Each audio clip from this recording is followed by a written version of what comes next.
नमस्कार, मी doctor Vijaykumar Mane, MD homeopathy, founder chairman of modern homeopathy, multi speciality clinics across India and abroad.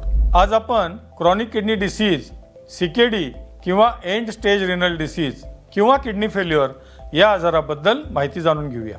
CKD किंवा chronic kidney disease म्हणजे किडनीची कार्यक्षमता हळूहळू कमी होत जाणं. आपल्या शरीरामध्ये 2 किडनी असतात, जे आपल्या शरीरातील रक्तातील विषारी पदार्थ लघवीद्वारे बाहेर टाकतात, ब्लड प्रेशर नियंत्रित करतात, शरीरातील पाण्याचे व मिठाचे संतुलन राखतात. जेव्हा किडनीची कार्यक्षमता कमी होते त्यावेळेस अनेक गंभीर समस्या आपल्या शरीरामध्ये निर्माण होऊ शकतात.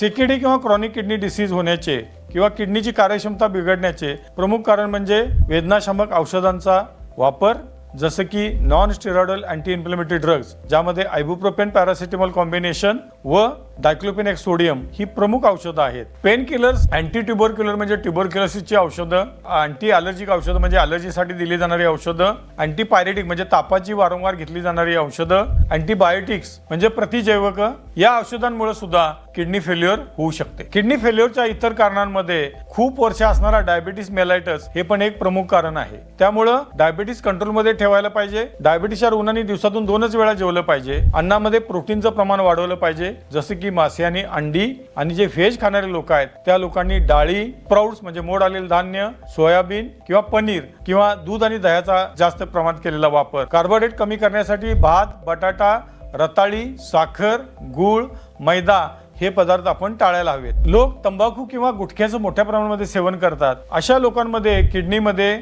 खडे होणं ही खूप कॉमन गोष्ट आहे. आणि खडे ज्यावेळेला मोठे खूप होतात त्यावेळेला जे सर्जरी करून काढून टाकले जातात त्यावेळेला किडनीमध्ये त्या जागी पोकळी निर्माण होते आणि किडनी श्रिंक व्हायला सुरुवात होते आणि किडनी फेल्युअरची तिथं सुरुवात होते. क्रॉनिक किडनी डिसीजच्या कारणांमध्ये अजून एक प्रमुख कारण आहे लहानपणी झालेला नेफ्रोटिक सिंड्रोम नावाचा आजार. त्याचं पण कारण बऱ्याच वेळेला अँटीबायोटिक्स आणि पेन किलर, अँटीपायरेटिक्स हे असते, हे मी स्वतः बघितलेलं आहे. त्यानंतर त्या मुलामध्ये किडनीमध्ये प्रोटीन लीक व्हायला सुरुवात होते. क्रॉनिक किडनी डिसीजच्या आजारामध्ये काही वेळेला जेनेटिक डिसऑर्डर असतात, म्हणजे हॉर्सशू शेपची किडनी म्हणजे दोन्ही किडनी एकमेकांना चिकटलेल्या असू शकतात. आणि अजून एक महत्त्वाचं कारण आहे ते म्हणजे पॉलिसिस्टिक किडनी डिसीज किंवा पॉलिसिस्टिक सिंड्रोम. यामध्ये लिव्हर आणि किडनीमध्ये किंवा काही वेळेला फक्त किडनीमध्ये मोठ्या मोठ्या सिस्ट किंवा फुगे असतात आणि या फुग्यामुळं साधारणपणे 35 वर्षानंतर किडनीची साईज खूप वाढायला लागते. सुरुवातीच्या टप्प्यामध्ये CKD या आजाराची लक्षणं फारशी जाणवत नाहीत किंवा अजिबात जाणवत नाहीत. आजार वाढू लागल्यावर काही लक्षणं दिसू लागतात, जसं की सुरुवातीच्या अवस्थेमध्ये अल्ब्युमिन्युरिया किंवा प्रोटीन्युरिया, काही दिवस गेल्यानंतर हातापायाला सूज येणं, भूक कमी लागणं, वारंवार ताप येणं. त्याचं कारण असते लघवीमधनं जाणारे WBCs म्हणजे व्हाईट ब्लड सेल्स किंवा पस सेल्स. आजार वाढल्यानंतर म्हणजे युरिया वाढल्यानंतर रुग्णाला मळमळ होणं, उलट्या होणं, संडासला पातळ लागणं, अजून युरिया लेवल वाढल्यानंतर दम लागणं, वारंवार झोप येणं किंवा रुग्ण बेशुद्ध अवस्थेत जाणं. आणि मग या स्टेज नंतर जर योग्य ट्रीटमेंट मिळाली नाही तर रुग्णाचा मृत्यू ओढावू शकतो. इतर लक्षणांमध्ये लघवीचं प्रमाण कमी होणं, काही वेळेला छातीमध्ये आणि पोटामध्ये पाणी साठणं, रुग्णाला दम लागणं अशी लक्षणं पण दिसू लागतात.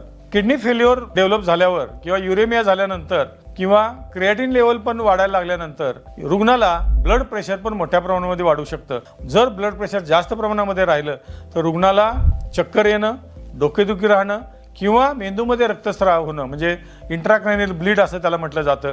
या गोष्टी होऊन रुग्णाला कदाचित पॅरालिसिसचा झटका पण येऊ शकतो. अनेक रुग्णांना मॅलिग्नंट ब्लड प्रेशर वाढल्यामुळं पॅरालिसिसचा झटका आल्यानंतरच किडनी फेल्युअरचं डायग्नोसिस होतं, असं पण मी बघितलेलं आहे. बऱ्याच वेळा रुग्णाचा गैरसमज असतो की क्रिएटिनिन फक्त वाढलं म्हणजे आपली किडनी फेल्युअर झाली, तर ही चुकीची गोष्ट आहे.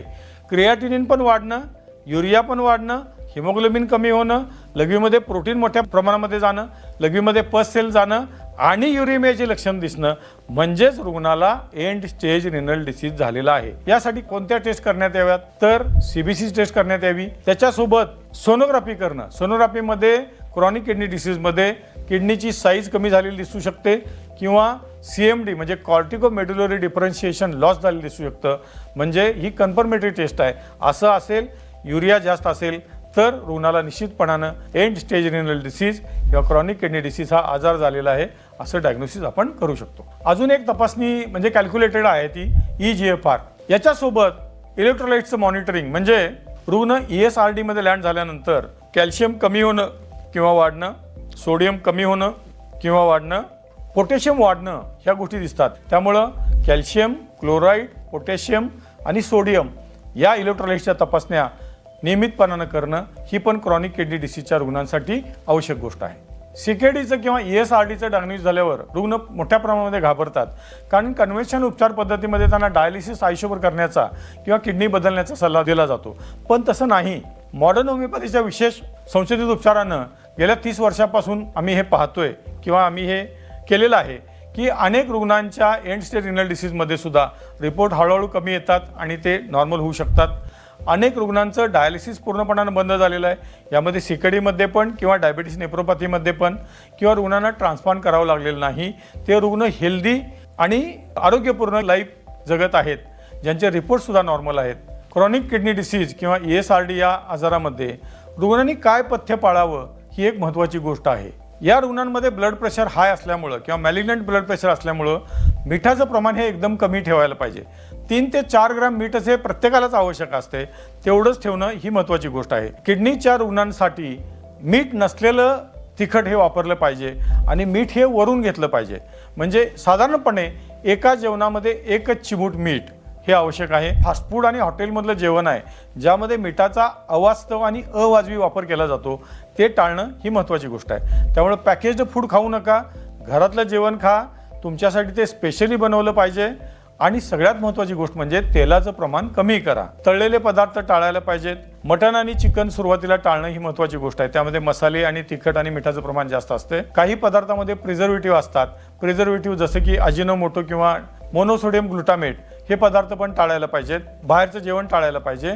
अधिक प्रोटीनचं प्रमाण हे पूर्ण बंद न करता मॉडरेट अमाऊंटमध्ये म्हणजे साधारणपणे 20 ते 30 ग्रॅम प्रोटीन घेणं गरजेचं असते. अजून एक गोष्ट आहे की ब्लड प्रेशर नियंत्रणात ठेवणं. ज्यावेळेला आपल्याला मॅलिग्नंट ब्लड प्रेशर असेल त्यावेळेला कन्व्हेन्शन उपचार पद्धतीमधल्या ब्लड प्रेशरच्या गोळ्या घेणं हे पण आवश्यक आहे. त्या गरज लागेल तोपर्यंत चालू ठेवल्या पाहिजेत. ESRD किंवा CKDच्या रुग्णांनी आपल्या रक्ताच्या तपासण्या नियमितपणे करून घेणं, ब्लड प्रेशर नियमितपणे तपासणं, याबरोबर रोज जितका शक्य असेल तेवढा व्यायाम करणं. सगळ्यात चांगला व्यायाम म्हणजे चालणं. साधारणपणे 20 मिनिटापासून अर्धा तास ते 1 तास आपण चालणं हा व्यायाम करू शकता. मॉडर्न होमिओपॅथीचे रिसर्च बेस्ड उपचार हे मी स्वतः संशोधित केलेले उपचार आहेत, जे आमच्या सर्व क्लिनिकमध्ये अवेलेबल आहेत. आमचे सर्व डॉक्टर त्यासाठी ट्रेन केलेले आहेत. मॉडर्न होमिओपॅथीची उपचार पद्धती ही unique curative line of treatment आहे, ज्याच्यामुळं पॅथॉलॉजिकल चेंजेस रिव्हर्स होतात. मॉडर्न होमिओपॅथीमध्ये गेल्या 30 वर्षांमध्ये आम्ही 2,15,000 पेक्षा जास्त गंभीर आजारांवर आणि इतर आजार यांच्यावर यशस्वी उपचार केलेले आहेत. आपण स्वतःची काळजी घ्या, जागरूक राहा आणि निरोगी आयुष्य जगा.